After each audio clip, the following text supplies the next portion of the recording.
함께 하실 하나님 말씀 요한계시록 9장 6절로 11절까지 말씀입니다. 요한계시록 9장 6절로 11절. 그 날에는 사람들이 죽기를 구하여도 죽지 못하고 죽고 싶으나 죽음이 그들을 피하리로다. 주의 모든 전쟁을 위하여 준비한 말들이었고 그 머리에 금과 흰 비슷한 것을 썼으며 그 얼굴은 사람의 얼굴 같고 또 여자의 머리털 같은 머리털이 있고 그 이빨은 사자의 이빨 같으며 또 처음 신경 같은 신경이 있고 그 날개들의 소리는 광과 많은 말들이 전쟁으로 달려가는 소리 같으며 또 전갈과 같은 꼬리와 쏘는 살이 있어 그 꼬리에는 5달 동안 사람들을 해하는 권세가 있더라. 그들에게 왕이 있으니 부조리의 사자라. 히브리어로는 그 이름이 아바돈이요 헬라어로는 그 이름이 아볼루온이더라. 아멘. 하늘에 보관된 복의 통장을 꺼내 삶의 부족함을 채우고 극복하는 삶을 살아가는 우리 모두가 될 수 있기를 주님의 이름으로 간절히 기원 드립니다. 우리는 예수 그리스도를 믿음으로 하늘나라 시민권을 가지고 살아갑니다. 그런데 우리는 육신을 입고 이 세상을 살아가고 있습니다. 그래서 이 세상을 살아가고 있지만 우리는 이 세상에 속하지는 않는다라고 말을 합니다. 성도는, 교회는 이 세상에서 그러면 어떻게 처신하며 살아가야 할까요? 빌립보는 당시 로마의 군인들 중에서요 타역한 제대한 로마 시민들이 살았던 지역입니다. 그래서 이 사람들은 자기들은 로마 시민이라고 하는 아주 자부심을 크게 가지고 있었습니다. 그런데 이 빌립보 옆에 고대 인도 유럽인들인 트리키아인들이 살았어요. 그래서 로마 시민의 자긍심을 가지고 있는 이 빌립보 사람들은 저 트리키아 사람들하고는 우리는 구별된 사람들이다라고 하는 그 마음을 가지고 있었고, 그래서 트리키아 사람들하고는 무언가 좀 다른 삶을 살아가려고 합니다. 그 모습을 잘 알고 있는 바울이 그 모습 속에서 오늘 빌립보서에서 이런 말씀을 합니다. 빌립보서 1장 27절 시작. 오직 너희는 그리스도의 복음에 합당하게 생활하라. 이는 내가 너희에게 가보나 떠나 있으나 너희가 한 마음으로 서서 한 뜻으로 복음의 신앙을 위하여 협력하는 것과 아멘. 바울이 지금 말씀하는 거예요. 트리키아인과 빌립보인들이 다른 마음으로 사는 것처럼 그리스도 안에 있는 우리들도 다른 마음으로 살아야 되는데, 그 다른 마음으로 사는 게 뭐라고요? 한 마음으로 서서 한 뜻으로 복음의 신앙을 위하여 협력해야 한다는 거예요. 그러니까 두 가지, 하나는 서다, 또 하나는 협력하라는 겁니다. 여기 서다라고 하는, 서서라고 하는 것은 헬라어로 스테코입니다. 근데 이 말의 뜻이 뭐냐면 전쟁에 나가는 군인들이 방패를 들고 창을 들고 나가죠. 300이라고 하는 영화에 보면 이 방패하고 이 모습이 전형적으로 나옵니다. 왼팔에 딱 끼워가지고 방패를 끼우고요.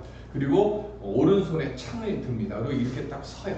그러면 이 방패가 커서요. 방패가 왼쪽으로 나를 가리고 그 다음에 내 오른편에 있는 다른 군사의 반을 오른쪽을 가려주는 겁니다. 그렇게 해서 하나같이 앞으로 탁탁탁 나가면 빈틈이 없이 이렇게 전진을 하는 것이죠. 그리고 오른쪽으로 돈다, 왼쪽으로 돈다 하면 일사불란하게 착착착착 움직여야 됩니다. 그러니까 이 진영의 자세에 있어서는 서로가 서로를 지켜주는 자세이기 때문에 자기 자리를 지키는 것이 제일 중요한 것이 첫 번째고, 두 번째는 전체가 항몬처럼 움직이는 것이 중요합니다. 바로 팀워크가 무엇보다 중요하다는 것이죠. 우리 성도들은 그리스도의 복음에 합당하게 천국 시민으로 살기 위해서 마찬가지로 가장 중요한 것이 뭐냐? 한 마음 한 뜻으로 협력해서 서는 거라는 것이죠. 그래서 빌립보 교인들에게 지금 바울이 이렇게 말씀하시는 겁니다. 믿음의 자리라고 하는 것은요, 혼자만 잘나면 안 됩니다. 혼자 잘났다고 앞으로 가게 되면 어떻게 돼요? 내가 있던 자리가 비어버려요. 또 반대로 내가 모자라, 나는 못한다고 주저앉아 버리면 또 어떻게 됩니까? 내가 있는 자리가 비어버리는 것이 내 자리만 비는 것이 아니라 내가 가려줘야 할 내 왼편에 있는 사람의 오른쪽이 또 비어버리는 거예요. 그러니까 어떻게 합니까? 잘났다고 나서지 말고, 모자라다고 나 할 수 없다고 주저앉지 말고, 내가 있는 자기, 잘났든 못났든 자기가 있는 그 믿음의 자리를 뭐예요? 굳건히 지키라는 겁니다. 그리고 모자란 사람이 주저앉거나 포기하려고 하면 그를 붙잡아 일으켜 서서 아니 네가 꼭 있어야 되라고 하며 그 사람에게 자기가 있음에 대한 것을 필요한 것을 알게 하는 겁니다. 그게 뭐예요? 말씀 안에서 하나 되는 그 모습이라는 것이죠. 그렇게 말씀 안에서 협력하여 온전히 서서 하나가 되어질 때 사단의 괴계가 교회를 침공하거나 내 가정을 침범할 때 우리는 그거에 맞서서 싸워서 승리하는 교회가 될 수 있고 가정이 될 수 있고 성도가 될 수 있는 겁니다. 오늘 우리가 예배를 드리고 말씀을 묵상하고 또한 기도하면서 세상을 살아갈 때 반드시 기억해야 할 것, 믿음은 홀로 서는 것이 아니라는 겁니다. 나와 함께하고 있는 사람들, 잘난 사람이든 조금 부족한 사람이든 우리는 다 주 안에서 하나가 되었음을 잃지 않고 살아가서 그 부족함 속에서도 넘쳐나게 해주시는 주님의 은혜를 경험하고 체험할 수 있는 우리 모두가 될 수 있기를 주님의 이름으로 간절히 기원드립니다. 어떻게 하면 그 믿음의 자리에 지켜갈까요? 오늘 본문은 5번째 천사가 나팔을 부는 말씀입니다. 본문이 길어서요. 제가 6절부터 올렸는데 우리 9장 1절 우리 함께 보실까요? 9장 1절 시작. 5째 천사가 나팔을 불매 내가 보니 하늘에서 땅에 떨어진 별 하나가 있는데 그가 무저갱의 열쇠를 받았더라. 아멘. 하늘에서 땅에 떨어진 별 하나 이렇게 되어 있어요. 이걸 보고 이사야서 14장 12절 말씀을 생각합니다. 시작. 너 아침의 아들 계명성이여 어찌 그리 하늘에서 떨어졌으며 너 열국을 엎은 자여 어찌 그리 땅에 찍혔는고. 우리 이거에 보고 누구라 그래요? 사탄이라고 합니다. 원래는 뭐 하나님을 했던 천사였는데 이 천사가 하나님에게 대적해서. 근데 우리가 분명히 알아야 될 것은요, 천지 만물에 있는 이 세상에 있는 온 우주에 있는 모든 것들 중에 하나님과 대적하는 존재는 없습니다. 우리가 막 666 오멘 막 그다음에 그 귀신 보는 그 귀신 퇴출하는 영화 거기 보면 막 사탄이 막 하나님하고 맞짱 뜨는 것처럼 이렇게 나오는데요, 절대 아닙니다. 사탄이나 악마나 하나님하고 맞짱 뜰 수가 없습니다. 다 뭐예요? 오늘도 보면 무저갱의 열쇠를 받았더라 이렇게 돼 있어요. 이게 뭐예요? 사단도 하나님이 지금 열쇠를 건네주신 거예요. 그래서 그 열쇠를 받는 겁니다. 우리 그 모습이 욥기에 잘 나타나잖아요. 그죠? 욥기에 보면 하나님이 사단을 보고 너 어디 갔다 왔어? 그랬더니 뭐 세계를 돌아다녔습니다. 그럼 하나님이 말씀하잖아요. 너 욥 봤냐? 그랬더니 아이고 하나님이 복 주셨으니까 그러죠. 라고 하면서 욥에 대한 시험을 어떻게 하나님이 허락하신 거예요. 그러니까 성경에는 분명하게 나옵니다. 사단이나 악마나 모든 다 하나님하고 대적하는 존재는 없습니다. 마찬가지 지금 이 계명성에서 떠온 이 사람도 지금 하나님이 열쇠를 주신 거예요.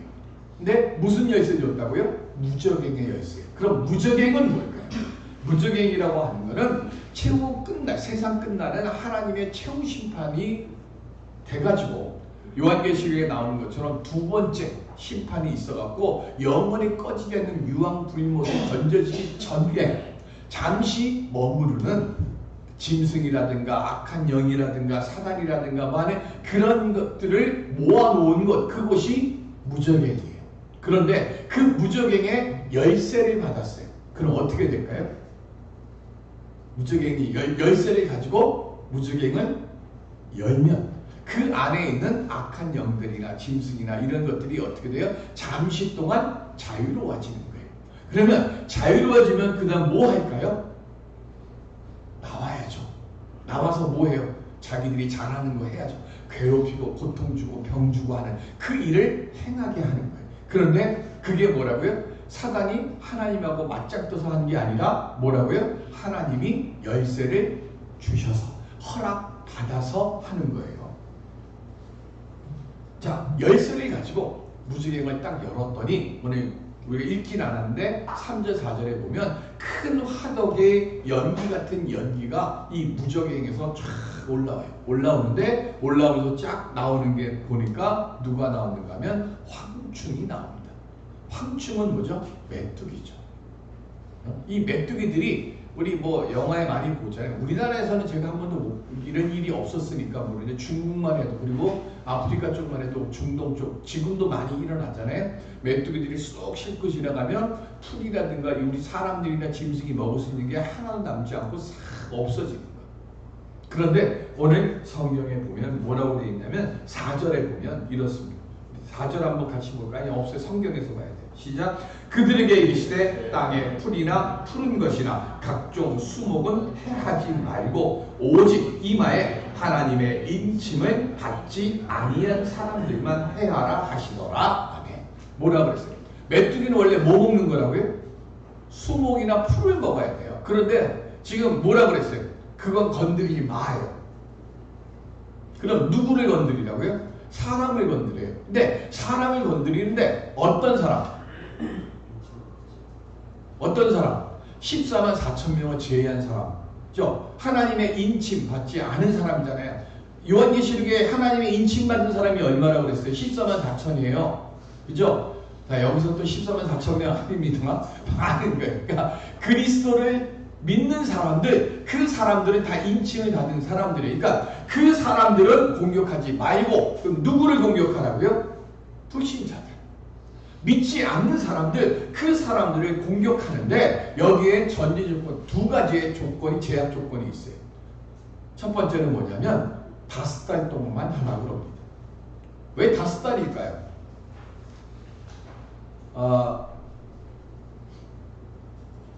이스라엘, 팔레스타인 지역의 메뚜기 떼들이요, 이 떼지어서 다니는 기간이 유대력으로 4월부터 8월까지입니다. 그리고 이걸 우리 태양력으로 바꾸면 7월 말에서 8월 초, 그리고 11월 말에서 12월 초, 요때입니다. 요때까지 메뚜기들이 떼를 지어서 활동해요. 그 기간이 얼마예요? 5달. 그러니까 메뚜기들이 활동하는 그 때를 악령들이 활동하던 그거하고 지금 뭐 하는 거예요? 합치는 거예요. 두 번째는 인침을 받지 않는 사람들을 괴롭히는데 뭐는 하지 말라고요? 죽이지는 말라고 해요. 그런데 5절에 보면 뭐라고 되는가 하면 괴롭게만 하라는 거예요. 아프게. 어느 정도? 오늘 우리가 읽었던 6절에 뭐예요? 죽기를 구하여도 죽지 못하고 죽고 싶으나 죽음이 그들을 피할 정도로 괴롭히라는 거예요. 이건 뭐예요? 차라리 죽는 게 낫다는 거죠. 왜 이런 고통을 주실까요?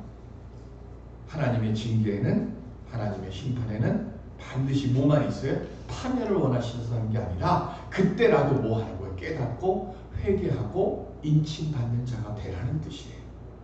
그래서 인침받지 않은 사람들을 공격하라고 합니다. 그런데 이 공격을 하는 황충의 모양이 오늘 우리가 봉독했던 7절부터 11절에 나옵니다. 전쟁을 위하여 준비된 말이라고 했어요. 군마입니다. 근데 이 군마들은 다 뭐예요? 준마들이죠. 기동력이 있고요. 그리고 공격력이 강합니다. 그래서 웬만한 거 부딪히면 그냥 다 밀어붙여서 공격해서 들어가는. 그리고 머리에는 금 같은 관을 썼습니다. 금 같은 관을 썼다는 얘기는 뭐냐면 하나님의 입맞지 않은 사람들을 제압하고 그들의 왕 노릇을 하는 거예요. 얼굴, 사람의 얼굴 같다고 그랬습니다. 사람의 얼굴이라는 말의 뜻이 뭐냐면 지혜롭게 한다는 거예요. 그런데 이 지혜가 어떤 지혜일까요? 고린도후서 11장 13절 시작. 그런 사람들은 거짓 사도요 속이는 일꾼이니 자기를 그리스도의 사자로 가장하는 자들이니라. 아멘. 사람들을요 미혹에 빠지게 하고 하나님을 대적하는 사단의 일을 하는데 사용하는 지혜입니다. 그리고 8절에 보면 여자의 머리털 같은 머리털이 있어요. 그 얼굴로 오는 거예요. 왼쪽으로 볼 때는 아주 부드럽게 다가옵니다. 그런데 그 이빨은 뭐라 그랬어요? 사자의 이빨 같다 그랬습니다. 사자의 이빨은 뭡니까? 무섭게 물어뜯죠. 그러니까 다가올 때는 어떻게 해요? 부드럽게 다가옵니다. 이단도 그렇고요. 적그리스도들도 그렇습니다. 사기꾼들도 마찬가지입니다. 한 번 묻는 거 안 놓잖아요. 이렇게 부드럽게 탁 다가와요.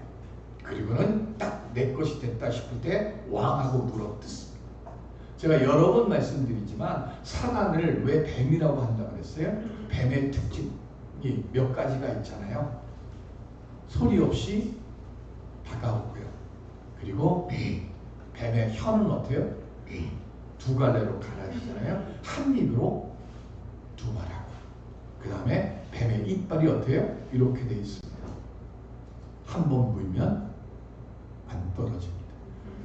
사단이 그렇고요. 사기꾼들이 그렇고요. 못된 놈들이 그렇고. 그죠? 그래, 처음에 할 때는 어떻게 해요? 소리 없이 다 다가오면서 부드럽게 다가옵니다.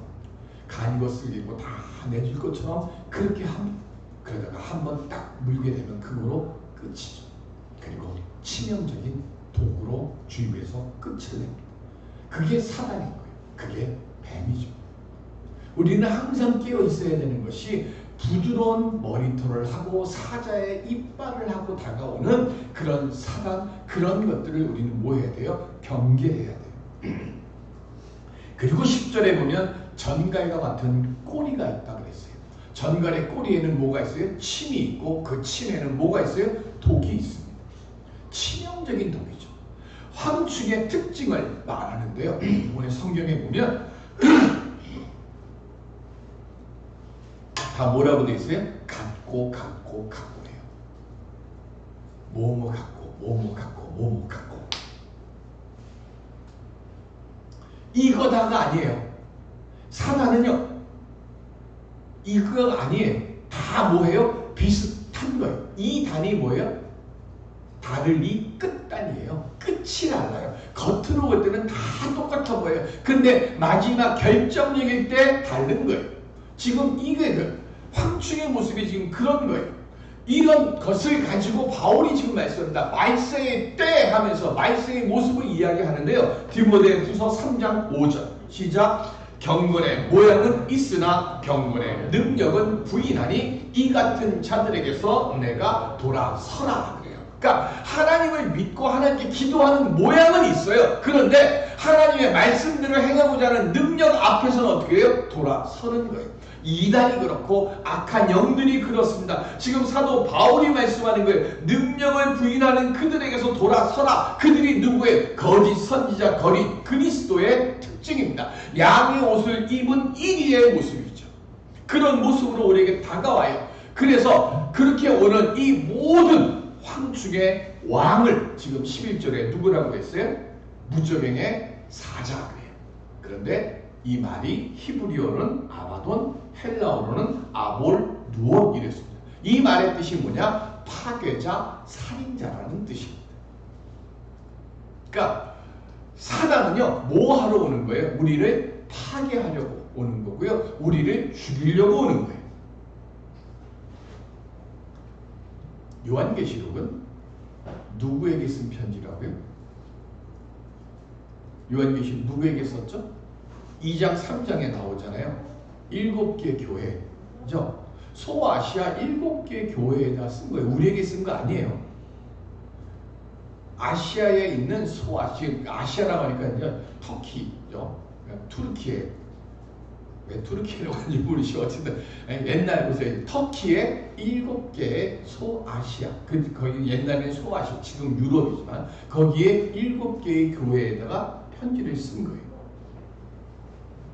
당시 이 7개의 교회의 신자들은요 생사의 경계를 넘나들면서 교회에 와서 예배를 드렸어요.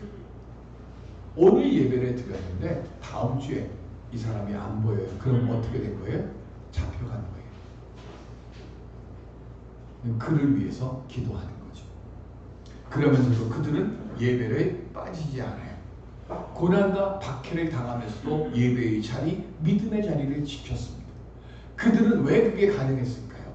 그렇게 고난을 당하고 박해를 당할 때 예수 그리스도와 함께 나는 십자가를 진다고 생각했어요. 그리고 그들의 신앙 속에는요, 십자가 없는 구원은 없고 십자가 없는 생명은 참 생명이 아니라고 믿었어요. 그래서 그 고난과 그 핍박 중에도 어떻게 해요? 믿음을 지키고 예배 자리를 지켜가면서 지금 반모섬에 있는 이 요한이 보내는 편지를 읽으면서 우리의 믿음을 더 돈독하게 더 굳건하게 지켜가는 거예요. 그런데 이 굳건한 믿음을 굳건히 지키기 위해서 교회가 필요한 것이 뭘까? 아까 처음 서론에 말씀드렸던 사도 바울이 빌립보 교회에다가 말씀하셨던 거나 반모섬의 요한이 지금 7교회의 교회 교인들에게 말하는 거와 똑같은 거예요. 자기 믿음의 자리를 지키면서 연약한 자들을 믿음의 방패로 보호해주고 그리고 함께 서서 믿음으로 서로 합력하며 선을 이루며 사는 거예요. 그거 하라고 지금 요한계시록 써서 보낸 거예요. 출애굽을 한 뒤에 이스라엘은 홍해를 건너서 애굽을 탈출했습니다. 애굽을 탈출하기는 했는데 홍해를 건너기 전에 이스라엘 사람들과 홍해를 건넌 이후의 이스라엘 사람들은 다릅니다. 그래서 이스라엘 사람들은 홍해를 기준으로 신분이 바뀌는 거예요. 홍해를 건너기 전에 이스라엘 사람들은 애굽에 노예된 신분이었습니다. 그런데 홍해를 건너게 되고 나면 이스라엘 사람들은 신분이 뭐로 바뀌어요? 하나님의 백성으로 신분이 바뀌는 겁니다. 우리도 마찬가지죠. 세례를 받기 전에는 우리는 뭐예요? 사단의 종노릇하는 거예요. 그렇죠? 그런데 세례를 받는 그 순간 우리는 뭐가 되는 거예요? 하나님으로부터 거룩하다고 의롭다고 인칭을 받는 칭의의 단계가 되는 겁니다. 그래서 우리는 믿음의 단계가 어떻게 돼요? 칭의, 성화, 영화 이렇게 가는 거예요. 그래서 칭의를 받습니다. 칭의를 받아서 자 홍해를 건너고 나서 바로 가나안에 못 가잖아요. 홍해를 건너고 어디를 지나가야 돼요? 광야를 지나갑니다. 분명히 광야를 해서 가나안 땅을 목표로 해서 가면 갈수록 뭐가 돼요? 점점 광야를 건너면 건널수록 가나안에 가까이는 가지만 우리는 가나안 땅에 들어가지는 못하는 거예요. 그걸 뭐라 그래요? 그거를 성화라고 합니다. 가나안에 들어가서 젖과 꿀이 흐르는 삶을 누리는 것, 이게 우리의 최종 목표죠. 그걸 뭐라 그래요? 영화라고 합니다.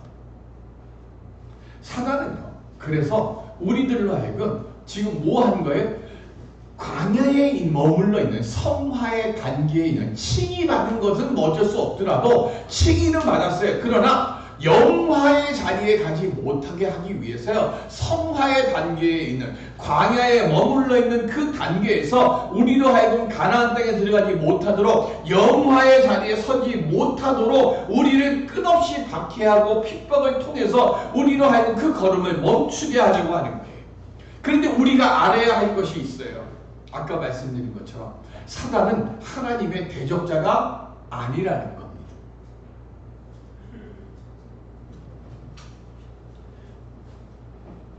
사단은 하나님과 다투는 게 아니라 하나님의 명에 따라서 행하면서 사는 거예요. 그러면 왜 하나님은 우리들을 하여금 왜 고난을 당하고 핍박을 당하고 왜 이렇게 지질이 궁상으로 살아가도록 또 죽고 싶어도 죽지 못할 만큼 이렇게 힘들게 만드실까? 신명기 8장 15절 16절 시작. 너를 인도하여 그 광대하고 위험한 광야 곧 불뱀과 전갈이 있고 물이 없는 건조한 땅을 지나게 하셨으며 또 너를 위하여 단단한 반석에서 물을 내셨으며 내 열조도 알지 못하던 만나를 광야에서 내게 먹이셨나니 이는 다 너를 낮추시며 너를 시험하사 마침내 내게 복을 주려 하심이었느니라. 아멘. 불면과 전과 그리고 갈증의 시간, 그것을 당할 때는 나는 저주 아래 있는 것 같아. 죽음과 같은 고통이, 저주와 같은 고통의 시간을 우리는 지나가는데, 그런데 하나님이 때로는 반석을 쳐서 이 갈증을 해결하시도록 물을 주실 때도 있고, 넉넉하지는 않지만 아침마다 이 피곤한 몸 이끌고 밖에 나가면 하나님이 내가 수고한 만큼 하루에 먹을 만큼의 만나를 매일같이 주시는 거예요. 그런데 그렇게 하시는 이유가 뭐라고요? 죽을 것 같은 고통인데 거기서 숨통 살릴 수 있을 만큼 일어날 수 없잖아요. 돌 쳤는데 어떻게 물이 나와요? 근데 돌을 쳐서 물을 만들게 하시고 무리마의 그 다툼 속에서도 생명수를 주실 때가 있고,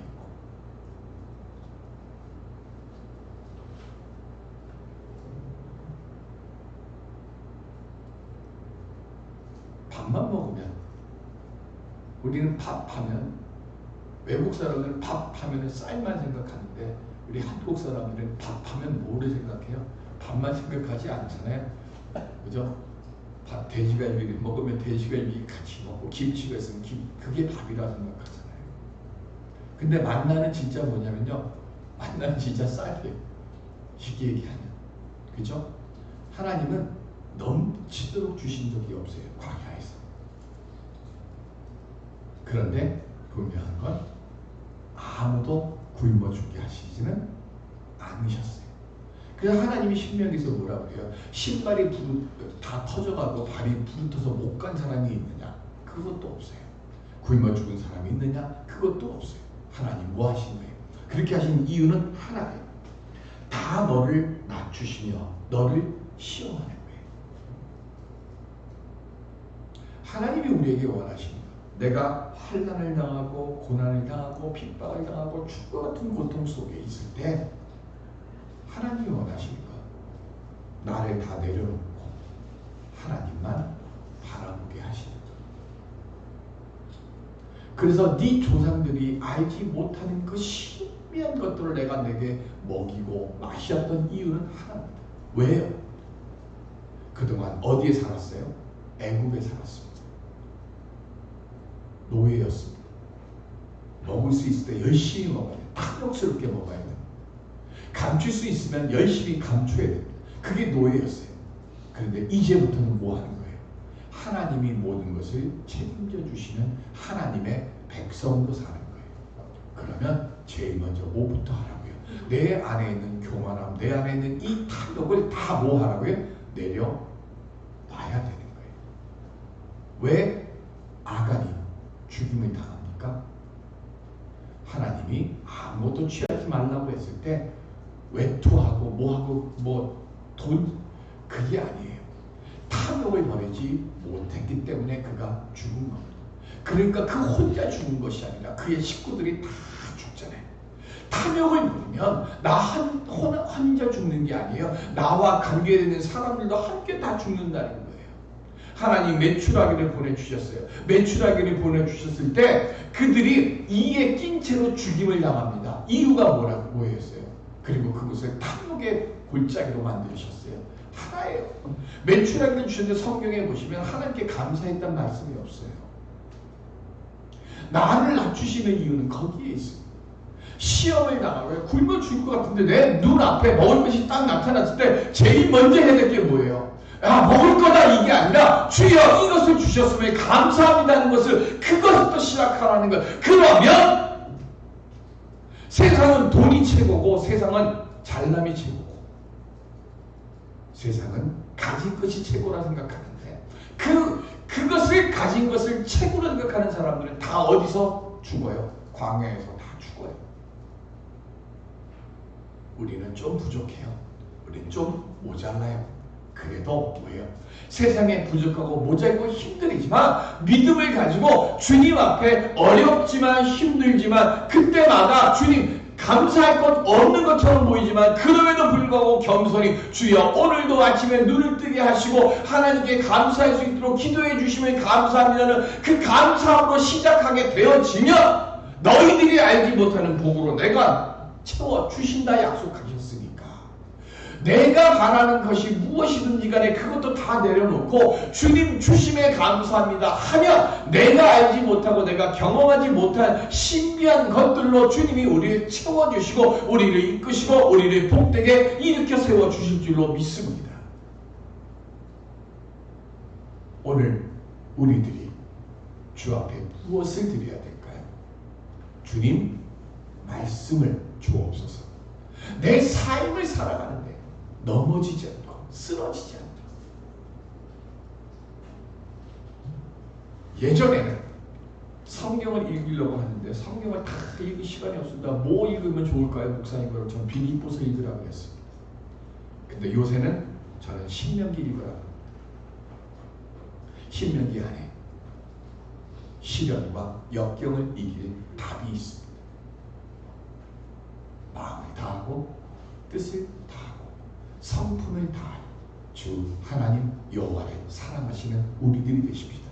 그때의 무적행의 사자의 어떤 권세에도 우리는 넘어지지 않고 승리하게 될 줄로 믿습니다. 말씀이 나를 살려주고 말씀이 나를 복되게 해주셔. 이것만 잊지 마시고요. 말씀 속에서 내 믿음의 길을 뚜벅뚜벅 걸어가서 나로 하여금 낮아질 때 높여주시는 그리고 모든 것을 잃어버렸을 때 그것보다 더한 것을 채워주시겠다 약속하신 주님의 그 약속의 응답을 체험할 수 있는 우리 모두가 될 수 있기를 주님의 이름으로 간절히 축원드립니다. 은혜의 아버지 하나님, 참 부족합니다. 참 모자랍니다. 참 연약합니다. 그래도 주여 말씀 믿고 말씀 붙잡고 주 앞에 서겠사오니 주여 우리를 겸손케 하여 주옵시고 주님께서 높여주셔서 이 부족함들이 풍성함으로 변해지는 그 역사를 경험하며 살아가는 우리 모든 만남의 성도들 되게 해 주시옵소서. 감사하며 예수 그리스도의 이름으로 기도드립니다. 아멘.